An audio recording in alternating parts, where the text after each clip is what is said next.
How's it going, everyone? Welcome back to the channel. In today's video, I'm going to be replacing the power steering pump in my 2003 350Z. This install is pretty straightforward. Over the past couple of weeks, I've noticed the steering get heavy, especially at low speeds, and that's kind of pointing towards a power steering pump failure. So I'm gonna go get a new unit replaced, and I'll take you guys along for the process. If you guys have any questions, like always, feel free to leave them in the comment section below. But without any further ado, we'll get right into the install. So as you can see with the hood popped, you're going to want to locate the power steering reservoir. And the first thing you want to do is drain the existing fluid that's in the reservoir. To do so, I'm going to be using this extraction pump, and I'm going to get as much of the fluid out of the reservoir as possible. You can also drain it by undoing the lines and just kind of making a bit of a mess, or you can use a turkey baster, but in this case, I'm just going to use the extractor and get out as much power steering fluid as I possibly can.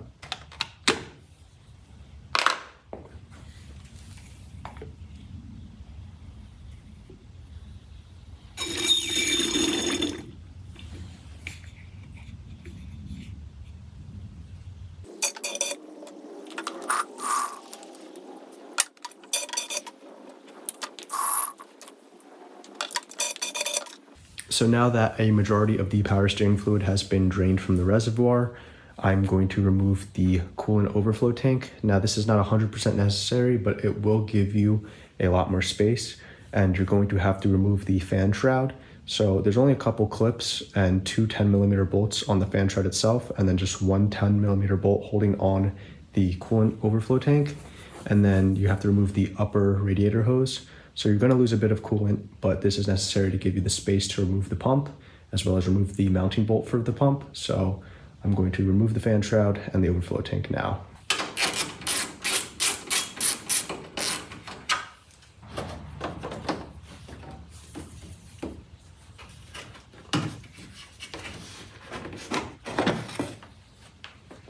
As you can see, I removed the coolant overflow reservoir tank. And you can see this is where the 10mm bolt is, and there will be a line that runs across on the OEM fan shroud that just simply pulls off of this right here. So you just want to get that out of the way. Very simple to get out of the way. And now all I'm going to have to do is remove this clamps for the upper radiator hose. I am going to lose some coolant, so it helps to put some rags down here.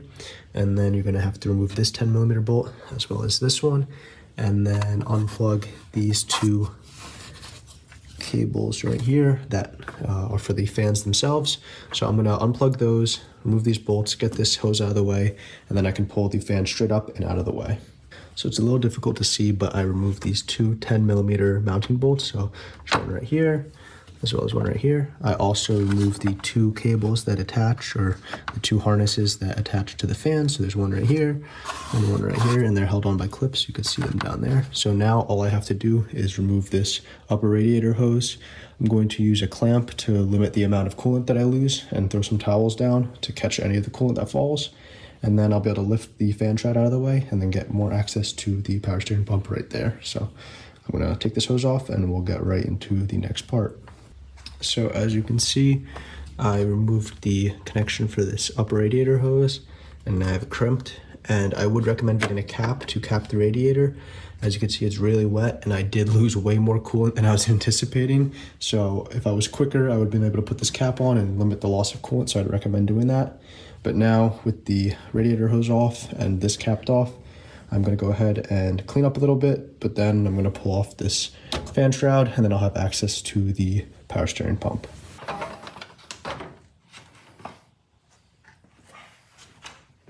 So as you can see, I have the upper radiator hose removed, as well as the fan shroud. It's really wet down there because I spilled a good amount of coolant. So like I said, it's easy to put a cap on. So if you have one, try to plug this up as soon as possible to limit the coolant loss. I also spread a lot of degreaser too, so I'm going to kind of combat the mess by cleaning. But now I have access to the power steering pump, as you can see right here, and it's pretty simple. You have a clip right here, or a hose clamp right here, essentially a bolt up here. It's a banjo bolt, and then you have a mounting bracket bolt here, as well as one that's going to be through the pulley itself. But before I attack any of that, you're going to want to loosen this. I believe it's a 14mm bolt just loosen it slightly. That way it allows the tensioner to back out. And then on the bottom of this, there's going to be, I believe, a 12mm bolt that you can lower to lower the tensioner pulley, and then you can get this fan bolt off. So the first thing you want to do is do that. So loosen the pulley, and then I can pull this belt off. Okay, so I apologize if it's a little difficult to see that last clip, but I'm just gonna explain. Like I said, you have a main 14mm bolt right here, or nut, that you have to just loosen. You don't have to take it all the way out on the tensioner pulley.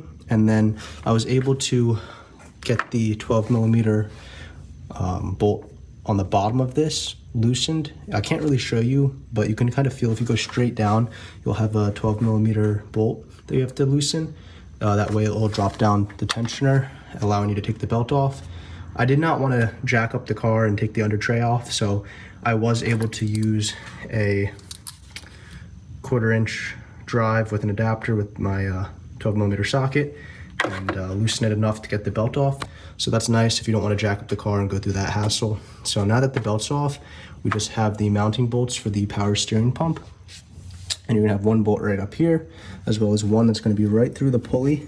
It's gonna be one long 14. So right where my finger is, there's gonna be a 14mm bolt to back out. And then you have this hose as well as this banjo bolt. So I'm gonna probably remove the hose and banjo bolt first, and then the mounting brackets. And then from there, it's just, you just gotta wiggle out the pump itself. So it's pretty simple.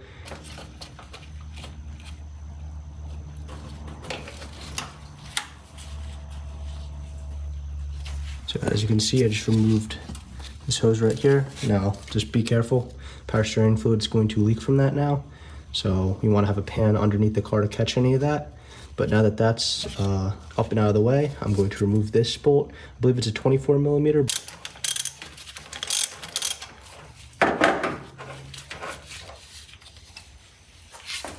So now you can take another look, and now I have the hose for the reservoir out of the way, and then I just loosened the 24mm banjo bolt and pulled it up and out of the way. So now that this is all disconnected, I just have, I believe it's two 14mm mounting bolts. There's gonna be one right here and one that's kind of difficult to see, but it's right through the pulley right here. So I'm gonna loosen both of these bolts, and the power steering pump will be ready to be removed. So I'm gonna just remove those bolts and get the power steering pump out of the car. So just to correct myself real quickly, the top bolt right now is a 12mm. I know I've been saying 14mm, but it's a 12mm bolt. So I'm gonna break that loose.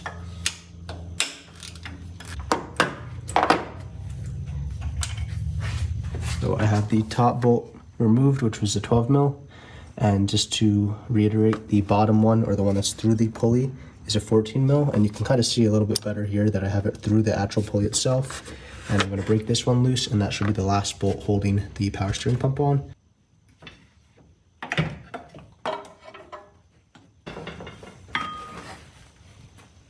As you can see, I just used a crowbar and kind of just wiggled it out of position. And now the power steering pump is out of the way. So now with everything up and out of the way, and I cleaned up some of the mess I made, I'm going to install the new power steering pump, and it's pretty much exactly the opposite of how we took everything out. So just for starters, here's the new pump. As you can see, I did have to remove the 10mm and this bung here from the old pump. So I reinstalled this with a new O-ring, and I also had to reuse the mounting bracket. Some kits do come with all brand new units. You can just toss right in, but it's just two 12s right here to remove from the old one and put it in. So now with these new bolts and the mounting bracket all set up, it's ready to go. I have a cap here I'm gonna remove, but now I'm just going to put the pump back into position, tighten up the mounting brackets, and then reverse and install everything else. So I'll get right to it. So I apologize for not documenting it the best, getting the pump back on, but it is kind of a pain. You do have a washer, and you can try to just hammer it out or use I'll show you a bolt with a washer.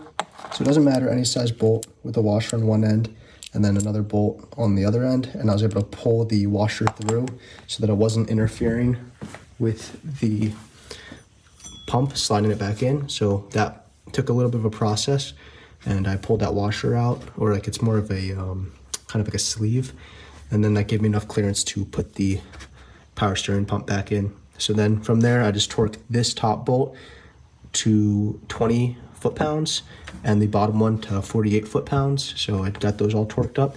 I put the hose back on top. I'm gonna put this clamp on, and then I'll be able to reinstall the banjo bolt with the 24 millimeter socket. Just make sure when you do this, you have both crush washers. There should be two, one on the bottom and one on the top of the banjo bolt itself. And then from there, I'll be able to throw the bolt back on. But now that I have everything, once I hook up these lines, I'm gonna clean all of this up because I do have a massive spill. And then I'll be able to install everything else. So as you can see right here, I just reinstalled the belt for the tensioner pulley and tightened up the tensioner pulley. I applied just a good enough amount of tension. You want to be able to bend the belt 90 degrees at its longest point, but you don't want too loose or too tight. So now that that's tightened up and all ready to go, I'm just going to install the fan shroud. So once the fan shroud's in, just do the coolant reservoir. I'm going to top off the coolant, any coolant that I lost, and bleed the system. And then we can also put some power steering fluid in. On these cars, I actually use ATF. So I'm going to put ATF in, bleed that system, and we'll be good to go.